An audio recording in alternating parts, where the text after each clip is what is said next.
নমস্কার সকল দর্শকবৃন্দদের সকলকে আমার এই ছোট্ট ইউটিউব চ্যানেলে স্বাগত। আশা করি আপনারা সকলে খুব ভালো এবং সুস্থ আছেন। আমরাও খুব ভালো আছি। পুজো তো চলেই এলো, বাঙালির প্রিয় দুর্গাপুজো।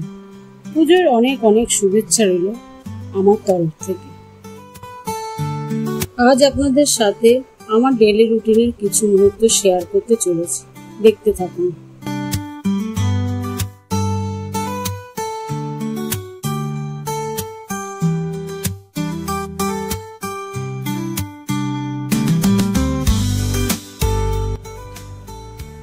সকাল সকাল রান্নার যোগাযোগ দিতে লেগে পড়েছি বিজয়া রান্না। আজ বানালাম ক্রিসপি চিলি বেবিকর্ন। আমার হাজবেন্ডের এই ডিশটা খুব পছন্দ করে। তো চলুন দেখাই আমি কিভাবে বানাচ্ছি। প্রথমে বেবিকর্নগুলো হালকা ভাপিয়ে অল্প কর্নফ্লাওয়ার, নুন, লঙ্কার গুঁড়ো আর গোলমরিচের গুঁড়ো দিয়ে 30 মিনিটের জন্য ম্যারিনেট করে রেখেছিলাম। এরপর কড়াইতে তেল গরম হতে না হতে ম্যারিনেটে করে রাখা বেবিকর্নগুলো মিডিয়াম ফ্লেমে ভেজে নিলাম। দেখুন কি সুন্দর ভাজা হয়েছে।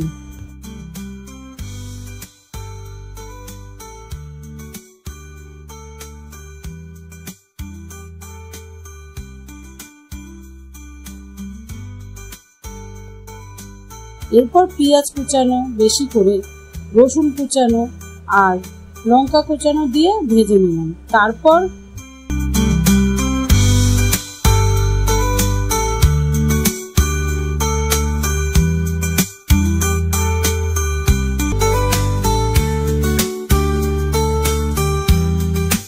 দেব স্বাদ মতন ভিনিগার, সোয়া সস, লঙ্কার গুঁড়ো, টমেটো সস, সবকিছু ভালো করে মিশিয়ে নেব।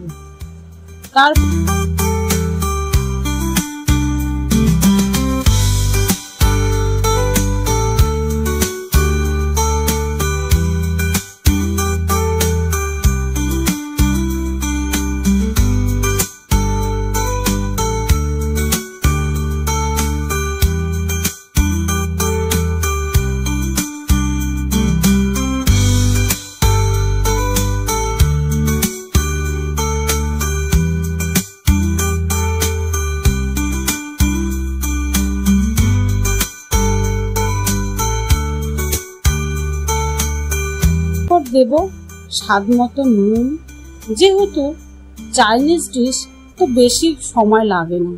একটু শুকিয়ে এলে দিয়ে দেবো 1 কাপ মতন জলে গুলে রাখা কর্নফ্লাওয়ার, যাতে গ্রেভিটা একটু থিক হয়ে যায়। কিছুক্ষণ ঢাকা দিয়ে রাখবো। এরপর দেব স্বাদ মতন চিনি। তারপর ভেজে রাখা বেবিকর্ন গুলো দিয়ে দেব। ভালো করে গ্রেভির সাথে মিশিয়ে নেব। শেষে দিয়ে দেবো ধনেপাতা কুচি। একটু মাখা মাখা হয়ে এলেই গরম গরম পরিবেশন করতে পারবেন ক্রিসপি চিলি বেবিকর্ন।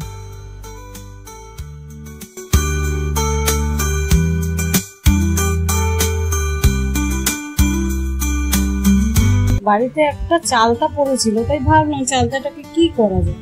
তখন একটা মাথায় আইডিয়া আসলো যে একটু টক ঝাল মিষ্টি ঝাল ঝাল একটা চালতা আচার করি।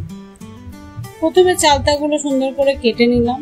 তারপরে প্রেসারে পরিমাণ মতন নুন জল দিয়ে ওটাকে সেদ্ধ করলাম।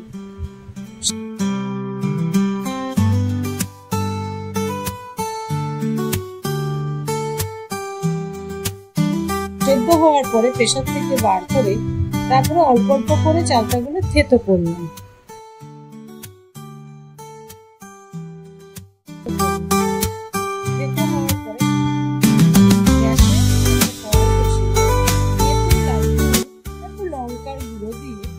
ওটাকে ফুটতে দিলাম জল দিয়ে।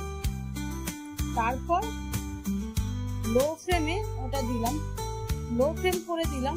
তারপর একটু চিনি দিলাম, 3 চামচ চিনি দিলাম, সসটা যাতে গাঢ় হয়। এরপর থেতো করে রাখা চালতাগুলো দিয়ে দিলাম। যতক্ষণ ওটা ফুটছে ততক্ষণ আমি একটা বাতাবি লেবু মেখে ফেললাম।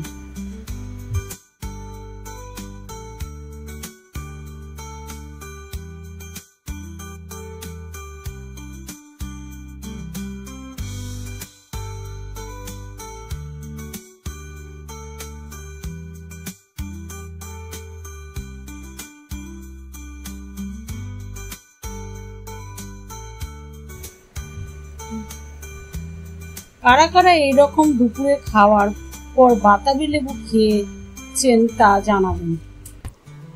চলুন দেখি চালতাটা কত দূর হলো। বেশ ভালো গন্ধ বেরিয়েছে। এখন দিয়ে দেব ভাজা মশলা, চিলি ফ্লেক্স। আমি একদম শুকনো করিনি, হালকা ঝোল ঝোল রেখেছি। যার যেরকম পছন্দ সে সেই রকম হিসাবেই বানাবেন।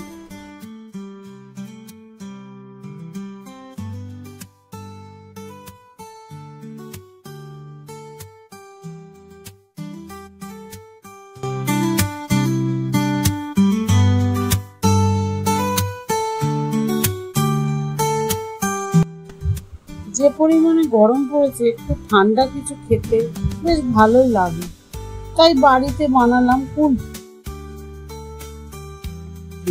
দেখুন দুধটা গরম করতে দিয়েছি, ফ্লেভারের জন্য কেশর দিয়েছি, তারপর ভালো করে ফুটিয়ে নিলাম।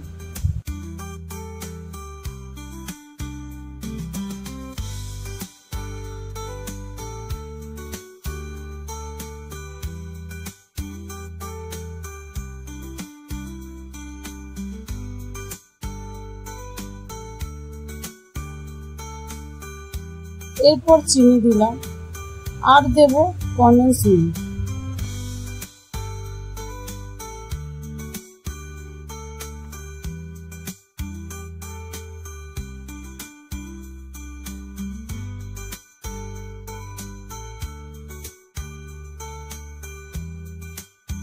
গাঢ় ঘন হয়ে এলে দেব এলাচ গুঁড়ো আর কাজু গুঁড়ো, আমন্ড গুঁড়ো আর পেস্তা। বেশ রেডি হয়ে গেল। এবার ফ্রিজে কুলফিগুলো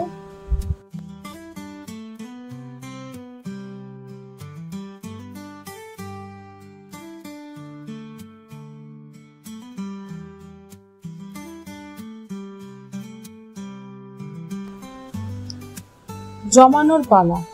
মোটামুটি 8 ঘন্টা রাখলেই কুলফি তৈরি।